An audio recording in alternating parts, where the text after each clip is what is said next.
Cette année, nous avons décidé de parler des aînés, bien entendu, mais aussi des proches aidants. Pour ce faire, il nous fallait absolument une entrevue avec la ministre des Aînés et des proches aidants. Nous nous sommes rendus à Québec et nous avons obtenu cette entrevue avec Marguerite Blais. Bonjour, Madame la ministre. Bonjour. Alors, vous le croirez peut-être pas, mais quand nous avons décidé pour la deuxième saison de notre émission de parler des aînés et des proches aidants, les élections provinciales n'avaient pas encore eu lieu et le gouvernement n'était pas nommé. Vous comprenez donc notre enthousiasme quand vous avez été nommé justement ministre des aînés et des proches aidants et pourquoi nous avons véritablement souhaité avoir cette entrevue avec vous. Et nous sommes très honorés que vous ayez accepté de nous recevoir. C'est un plaisir pour moi. Expliquez-nous justement pourquoi avoir choisi ou pourquoi le gouvernement Legault a choisi de lier ces deux thèmes. Vous savez, j'ai déjà fait de la politique par le passé, puis j'ai été la proche aidante de mon mari qui est décédé. Et j'ai écrit des livres pendant la période où je ne faisais plus de politique. J'en ai écrit 2. Et je faisais des conférences, entre autres sur les proches aidants. Et je me rendais compte que les gens dans la salle, durant mes conférences, buvaient en quelque sorte mes paroles, pas à cause de ce que je disais, mais parce qu'ils se reconnaissaient dans ce que je disais. Donc, les proches aidants ont quand même un dénominateur commun qui s'appelle la fatigue, le stress. Du jour au lendemain, on devient préposé, infirmier, on devient pharmacien. Vraiment, c'est une lourde responsabilité. Et je me suis mise à écrire un deuxième livre, De l'approche aidance à la bienveillance. Et dans ce livre-là, dans le dernier chapitre, après avoir fait 21 entrevues avec différentes personnes, je demandais aux partis politiques, parce que je sentais que les élections étaient pour arriver, de s'engager à faire une politique nationale des proches aidants. Et voilà que je suis sortie de ma cabane à Saint-Hippolyte et que M. Legault m'a demandé de me présenter. Et j'ai demandé à M. Legault, écoutez, je vais me présenter si vous acceptez de faire une politique nationale des proches aidants. Si vous acceptez aussi de développer des maisons de répit, comme les maisons de répit Chloé Sainte-Marie, qu'on appelle les maisons Gilles Carre. Je vais revenir si vous acceptez qu'on brise l'isolement social des aînés, etc., etc. Et M. Legault a dit oui à tout ça. Il s'est engagé à le faire. Et c'est pour ça que j'ai décidé de reprendre mon bâton pèlerin, de faire la campagne électorale. Et M. Legault a eu l'extrême délicatesse de me faire l'honneur de me nommer ministre responsable des aînés et des proches aidants. Alors, on va à votre nomination, beaucoup de membres de la Maison Le Réveil, qui est un organisme de loisirs pour les personnes de 50 ans et plus, se sont montrés satisfaits de votre choix. Comment abordez-vous ces lourdes tâches au quotidien? Je l'aborde sur le terrain. Je crois fondamentalement que les politiciens ont une responsabilité de rencontrer les gens, de parler avec les gens, à savoir qu'est-ce qu'ils souhaitent du gouvernement, quels sont les changements qu'on peut apporter, comment on peut les aider dans leur vie quotidienne. Et c'est ce que je fais. Depuis que j'ai été élue et nommée ministre, je suis allée visiter plusieurs CHSLD, j'ai fait des visites surprises, je visite aussi des résidences privées pour aînés. Par le passé, je connaissais énormément les organismes communautaires, comme votre organisme qui brise l'isolement social des aînés, et vous savez que c'est fondamental. Absolument. Si les organismes comme le vôtre n'existaient pas, je ne sais pas ce qui se passerait. On vit au Québec et vous le savez, l'hiver, c'est très, très long. Et il y a beaucoup de personnes qui vieillissent, qui sont enfermées dans leur maison. Et ce n'est pas une façon de vivre, ça, vivre seul, enfermé. Il faut sortir parce que sinon, là, le taux de mortalité, de morbidité augmente aussi. Et quand on est capable de fraterniser, échanger, avoir des loisirs, quand on fait du bénévolat aussi, ça nous permet de continuer à exister et de se sentir utile, de développer aussi des rêves. Les rêves, ça fait partie de la vie. Et on reste jeune tant et aussi longtemps qu'on a des rêves dans la vie. Ça me rappelle l'acteur connu du Québec, Michel Dumont, qui faisait une conférence l'année passée, justement pendant la Semaine des aînés. Oui, j'ai vu ça dans votre revue d'ailleurs. Exactement, et qui disait que vieillir, c'est avancer en âge et que lui se préoccupait d'avancer avant tout.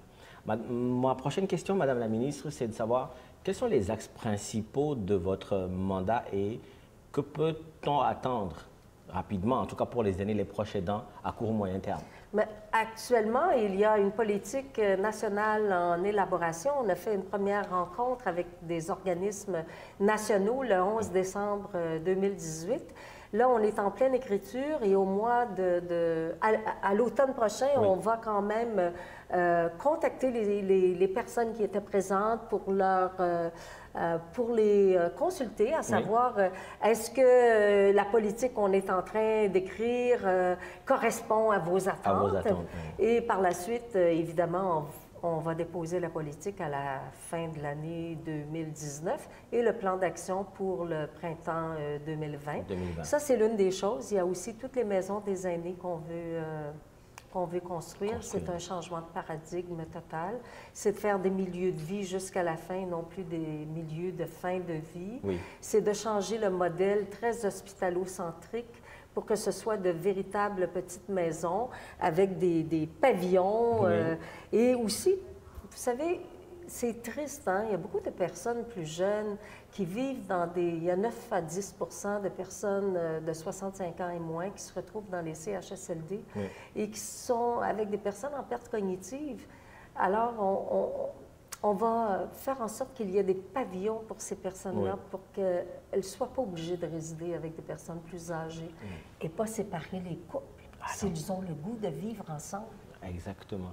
Alors, vous parliez tantôt des organismes communautaires qui travaillent tous les jours pour apporter du répit aux personnes aînées.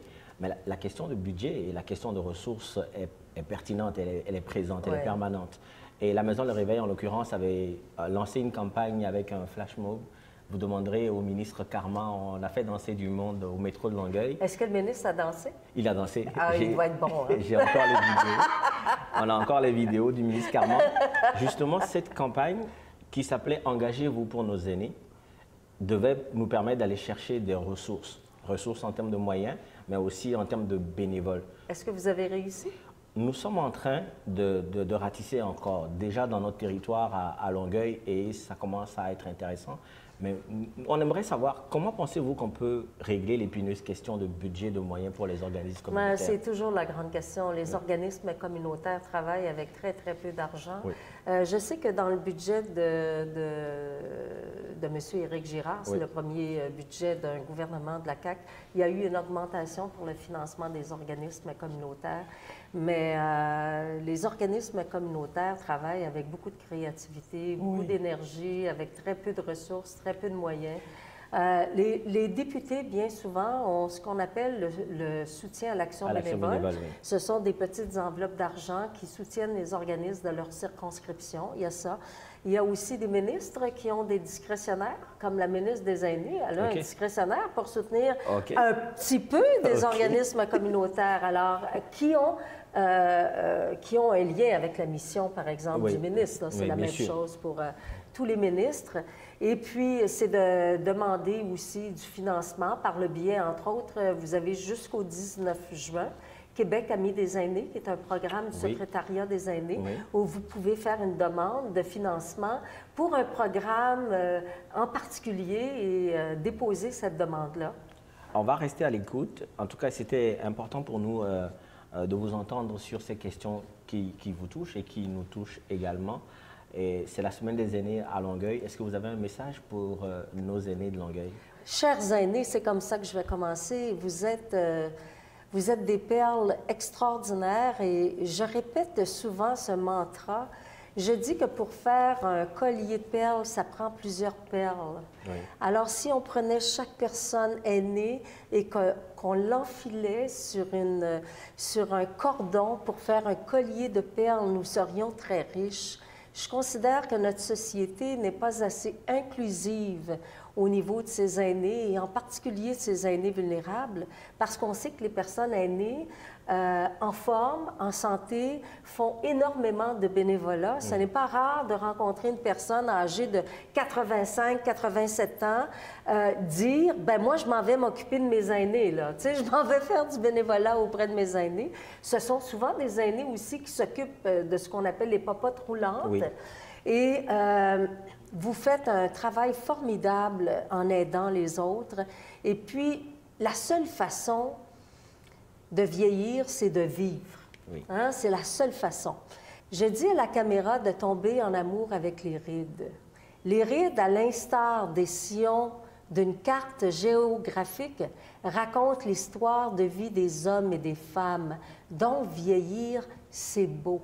C'est l'expression de ce que nous avons vécu, c'est l'expression de notre vie, c'est une bibliothèque vivante. Et souvent en Afrique, on dit, une personne aînée qui meurt, c'est toute une bibliothèque qui s'envole, qui brûle.